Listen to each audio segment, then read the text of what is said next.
we need to install Python on your computer and set up the environment for the development. In my example, I will be using Windows Computer 64-bit and I will be installing Python for the Windows. If you go to the python.org, you click downloads, you get to this page. Click Python, download Python 3, just download this installer and go through the wizard, run the installer. And on the first screen, don't forget to check the box, add Python to the pass. That's an important step, and probably run the system as admin account. So this is important. There will be another checkbox. After you install Python, you have to install some kind of a IDE. IDE is a text editor or code editor, you could say. I use VSCode. It's very popular between developers and it's free. Just go to code.visualstudio.com, click download for Windows, wait for installation file to be downloaded, and proceed with installation according to the wizard. So run your VSCode, start it, and first what you will get is probably this kind of a window. On the right section, you have a main section where usually your code will be appearing. On the left, tree of your files you'll be working with. We will be using a part of the VSCode itself, a terminal which is built into the VSCode. So terminal, it's a command line interface, CLI, which is heavily used in programming and with the Python specifically. You can do it two ways, either through the menu on the top, it will be terminal section, and after the terminal you will have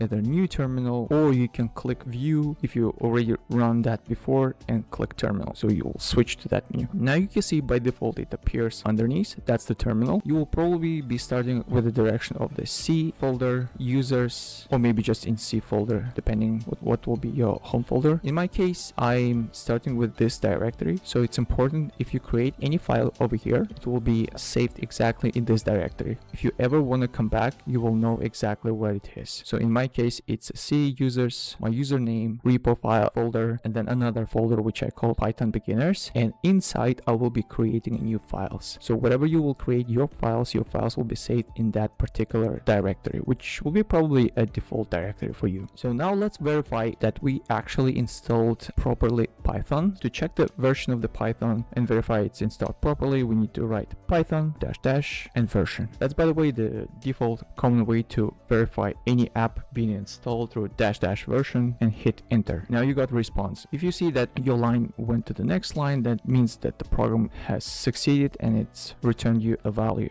It returned us value for the Python. We've installed Python 3.13. We confirmed that we have a Python. We can actually go and enter Python REPL interface. It's an interactive shell. If we just type Python itself, hit enter. Now we actually started the Python REPL interface. What we can do like a basic math. 1 + 1 should return us 2. Hit enter, made a calculation. You could program here, but it's one line per command, so it's pretty primitive. If you want to exit from this interface, you just basically type exit, hit enter. Now you're back to home folder where we started. If you want to clear out your window, what I usually will be doing, you just type clear, hit enter, and it's clear. Let's start with the file creation. On the left, as you can see, you have this interface for the Python. You can click the icon for the file new. You can do the same with a menu on the top and new file. We'll do this icon shortcut. Now you enter the name of the file. Let's call it hello world.py. So .py is extension for the file, py for the Python. You hit enter, write print, open parentheses, and write in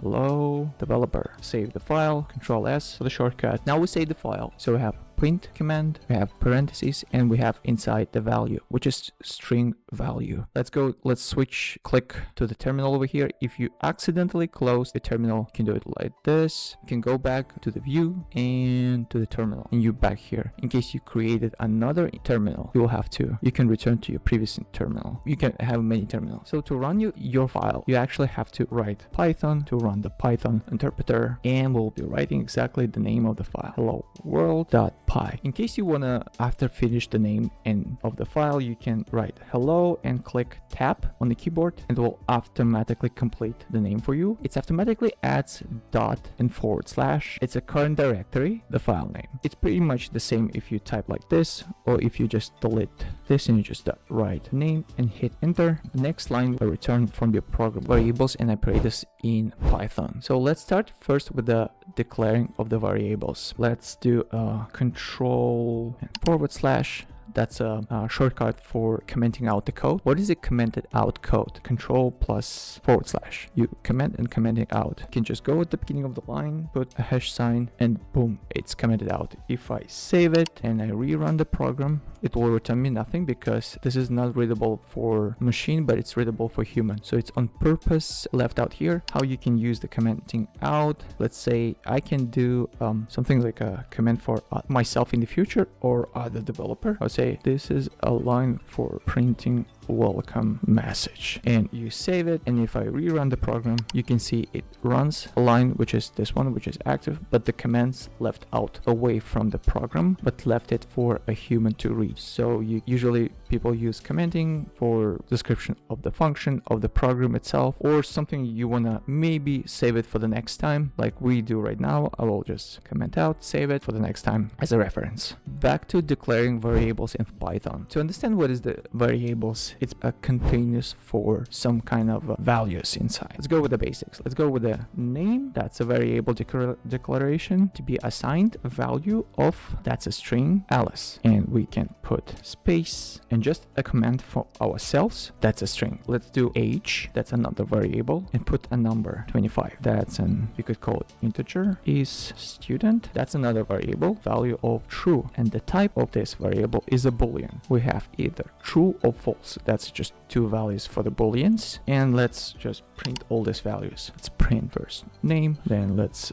print age, and let's print our last is student variable. So we have three variables, and first of all we set the value, so it's sort of like a container, and inside the container we put some value. On each container we have like a 3 different variable. Now we want to print everything. Let's go back to our terminal, hit up. This is our last command, and this is 3 outputs. Alice, which was name, then 25 it's age, and true is value of the student. If we change here, for example, from true to false, save the file, go back to the terminal, rerun the same command again, and we have Alice, 25 and false. That's the basic arithmetic operations in Python. Command out, I just select all the lines, control and /. We'll be left just for the reference, so it will not run in our code. Let's do a variable name A and make it value of 10. Next line, variable number B equal to 5, and let's do some example of variables. First one will be addition, and let's do A plus B. Let's do similar operations. I'll just copy the line just to save it the time. That'll be subtraction, A minus B. Next line we'll do multiplication, A multiply on by B, division, A divided by B, and even exponent, A exponent to B. Save it. Let's go back again. We have so far this. Let's go back to the terminal, to the last command we run, hit enter. Now we got our input and our response. A plus B 15. Similar to the next line, A minus B 5, multiplication 50, division 2.0, that's probably float, and exponent 100,000. Yeah, that's a basic example. Let's comment all this out. If you want to keep it for yourself, for the reference, let's save the file. If we rerun the program, it will be clean. For the sake of the example, we'll not go with all the types in Python. Strings, the most common one. Reading, that's a variable, will be assigned a value of hello world. Next type of the data type, it's integers. Number assigned integer 42. Floats, go with a pi equal to 3.14. Boolean is active, and its value could be either true or false. Lists, we have, let's say, a bigger box which could contain a type of the values divided by comma. So let's say we have apple, which is box of the fruits. Inside we have also banana, and we have a cherry. So we're going to print out 5 different data types, clear out this window, and run Python hello world, hit enter. First we had a greeting, hello world, a number 42, float 3.14, boolean true, and finally we got a list of the strings. Let's comment out all of this. Next one, making programs interactive. Let's start using an input. Input, it's a function which accepts a value. Let's start first with a variable. Let's make it name. Inside we'll be assigning anything which input will return us. First, say what is your name and leave it a space. After that, we will print whatever we added to the name, whatever this function returns us, and it will return a string value. It will be assigned to here. Print hello, some space, some space plus name exclamation mark and save it. Let's go back to the terminal, up, Python hello world, py, hit enter. Now it's interactive. It says, what is your name? But it's still waiting an input from us. The name will be Alice. Hit enter, it will say hello Alice. That's pretty much it for the input. Let's comment out whatever we did before, save it. Let's go to the next step, making choices and decisions. It's called conditional statements or if statements. So let's go with the example of age. We start with a age variable, assign value of, converts whatever we will put inside to the integer from the string, and we will have input ask us a question, enter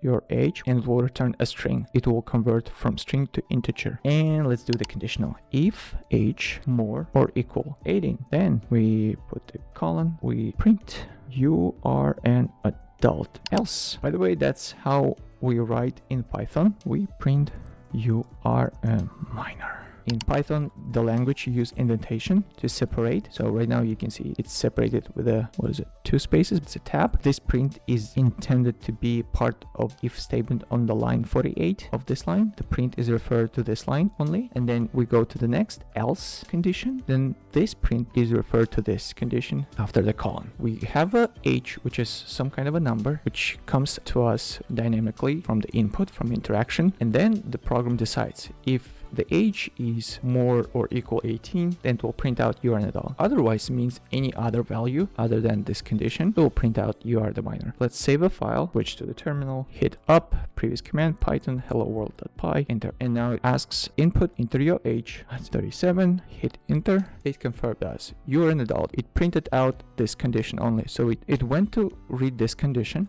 The value was 37. It compared 37 was something like this. It compared 37 to 18, and then it print out this condition. Let's try again. Enter your age, hit 17, and you are the minor. So in this case, the 17 was here. It compared to the 18. It was less than 18, and it never print out this code. This statement was not true. That's a boolean. To go to this, to the else statement, and it will print out this string. Let's comment this out. Loops are an important part in Python, like in every programming. Let's go with the for loop first. For loops use this syntax. Syntax is the way we write the code. For I, where I will be a variable, which we just initiated right now, we just declared this variable. In range, and range it's a function, and we added value of 5 and colon. Next line, if that for that loop we will print out iteration and I. For every variable in the range of the number 5, it means like go through this 5 times, print out iteration and the current value. Let's see in the terminal, up, hit enter. That's what we expected to see. It printed out iteration. First iteration 0, so it started actually from 0, then it's 1, 2, 3 and 4, and it didn't reach out to 5 because it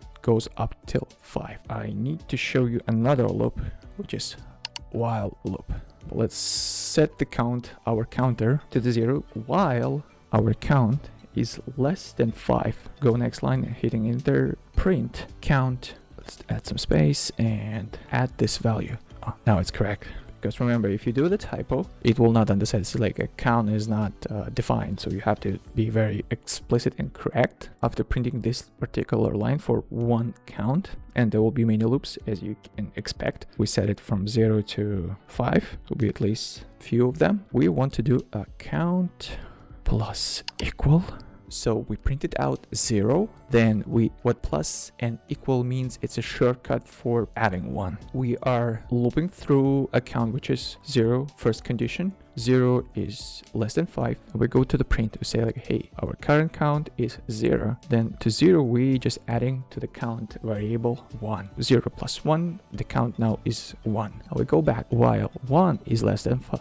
It's true? Yes, it's true. So this is important part. We're checking for the true or false. If it's true, true. Then go again. Count is 1. And then we're adding 1 plus 1, 2. And now the count is value of 2. And we come back again. It will be looping over and over, over and over. Let's run the program right now. As you can see, we got this count. So went first loop of iteration, print out 0. We added 1 and it went through that loop again. It will go over and over until we get a condition which will be not true. For now it's true, like 1, 2 and 3 and 4, they are all of them less than 5. Once we reach 5, the last loop will go from 4 plus 1, 5. It will come here and will read out 5 is less than 5. No, it's not. It's false. Then it will stop this condition. That's when our while loop will stop and complete, and we'll go to the next line. Whatever we have here, next line, we will just go and run the next line of the code. That's for the loops. Let's comment out the code. And next one is functions. I love functions because functions is the most important part of the programming in general, both in Python and other programming languages, because functions is the same code you want to put in specific container or let's say mini program which you want to run and run again with a certain additional parameters. To define the function in Python, you have to write def to define name of the function, like variables. We should give a name, and then it should accept some parameters from outside, arguments. Let's say we have to accept some kind of a name, colon, and we want to print. We accepted that name and we want to print. And by the way, hello plus name, instead of doing this way, just copy this line, comment it out, leave it for the example. Python allows us f string, and inside we put a string, opening quotes, hello. If we want to put a variable like your name, we can open the curly braces where you put any variable like name, which we accepted from here.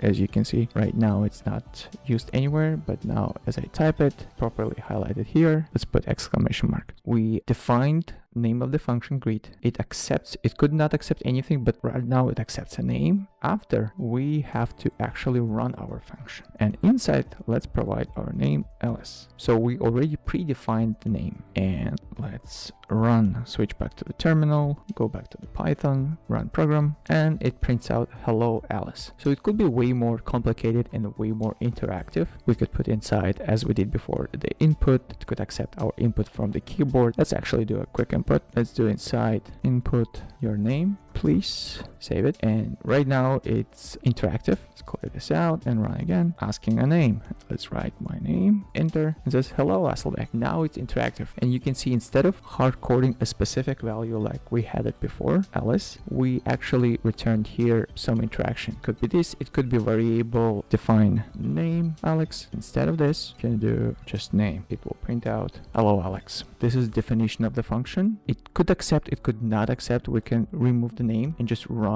here without the name. That's how we run the function. We write the name, use brackets, but inside we can provide one parameter, we can provide age, country from, and etc. Could be many parameters to be accepted by the function. So how function is structured: definition, name of the function, some parameters if you want to, then you start the function, what will function do, and the function will end. Once function defined, it will not be invoked, started, or played until we actually write this line, where we, with this parenthesis, we actually invoke, we start this function. Otherwise it will be just stored in the memory and just stay there. If we remove this, but if I want to run our program again, it doesn't return anything. If I return back this line, which is invoking the function, and we do the same, it actually returns us printing hello Alex. In the body of the function, you can put anything you want, and it will do exactly what you will write here. You can even invoke another function. Let's say once you run this function, it will start reading all this to invoke another function if it's defined before that. Let's just comment all this out, working with files. So it's a little more advanced, but we tried to make it simple. Let's do with open test.txt file, and we add another parameter, which is write as file, and file.write another function, hello developer. And after, we would like to print confirmation that file written successfully. So as you can expect here, we'll create a new file, we will write w for write as file, and inside the file we'll write this line, and then we'll just confirm that the command went successfully. Let's give it a try. File was written successfully, this line in particular, and as you can see on the left we have this text file. If we open it and says hello developer, this is exactly what we wanted to do. Pretty basic, but very interactive and very powerful. And let's go with the basics of OOP. OOP stands for Object Oriented Programming. It's a very popular paradigm, classes and objects. So we create a new class called a person. We define function. We do underscores, so it's an internal function. That's just a naming convention. It's still a basic function, except self parameter, name and age, and self.name will be equal name, self.age will be equal age, and we define another function, which will be a greet function. If you remember, we did that before. We accept self, it's another parameter. We will print hi, I am. We add value here. This is variable self.name, and I am another variable self.age. Probably you can expect what we'll get after years old. We're done with the print. We go back here. We assign to the person, that's a new variable, class, which is object Alice, which is created, and we provided 2 parameters to a person. Remember, we had 2 parameters, a part of self, name and age, and name is Alice, string, age is integer 30. And then we will run a greet function. We created a new class. We defined initiation function. It has a self object, default, name and age, a structure how the class should be defined, assign a self name and a name parameter, and self age and age, which is this dynamic parameters which is coming inside. And then we have another function. It's all inside this class. Define init is part of the class person. This def greet, another function, is part of the class person. So it's all part of the one class. We just have self, just greeting. So it's printing hi, I am, accepts the name, which we accepted here. Self, it refers to this class itself. And I am the age, whatever we have age here entered. And then what we do actually, now we defined our class, but we are not using it yet. So to use the class as a function, we have to use braces to invoke to start them. So we create a new variable and we say, hey, it will be assigned a class of person, which is name. First argument, name, Alice, string value, and second is age. And then from this object, we have a function because it's an object of the class person. We have this function, which is this one, and we invoke that function, which is existing on this class of the person. Because if you remember, we assigned to the person this class, and whatever is inside, even init and greet, we can invoke, and we invoked this function. And now let's see what is happening in terminal. Probably you have some expectations or guess what will happen. Let's clear out our window, run the program, and says, hello, I am Alice and I'm 30 years old. It's very simple, but you get understanding what is the classes and objects in Python and how to use them. So this invokes this particular function on person or anything which is created from the person, and we created a new object which is, let's call it a blueprint from the blueprint of the person. And that's very foundational basics of the OOP, object-oriented programming in Python. Let's comment this out to keep it for our future reference. I am done. A big thank you if you stayed with me up until right now. So you went with me today through a lot of stuff. You went with me through variables, through common data types in Python. You went with me through what is the loops, what is the functions, and even how to write down the files and basics of OOP, which is object-oriented programming in Python. If you will have a question, just ask me in the comments. I will be happy to help you with that. And of course, if you want to see more of this content, just hit the like, subscribe to the channel, because this supports my channel.